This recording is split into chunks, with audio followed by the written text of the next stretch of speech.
we were at our church, and there's this book called The Sun Stands Still, and in that Sun Stands Still book, it talks about making God-sized goals.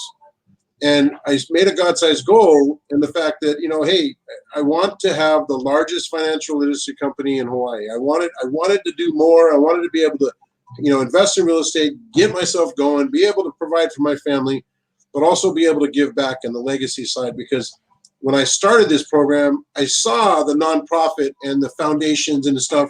That was at the end. There was like 10 different things I had to do, and that was one of the things that was at the end. And I was like, if I gave up, many times my wife kicked me in the head and said, look, this stuff works. You got to go do it.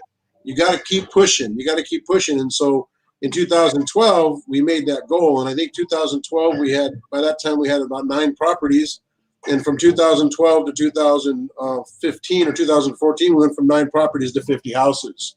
And those 50 houses are for me and investors. And so I was working with investors. Not only that, all the time I was doing that, I was just cramming this education. And I was doing it, building teams and building networks and recording everything through teaching. And so I've been teaching everything that I've been learning. And that's one of the neat things about what I do is I teach you all the things that I did wrong, as well as some of the good stuff. But I learned them through mistakes, and helping people through your own mistakes is one way. But that's kind of the where we were. It was, our drive was just, hey, we know this thing works.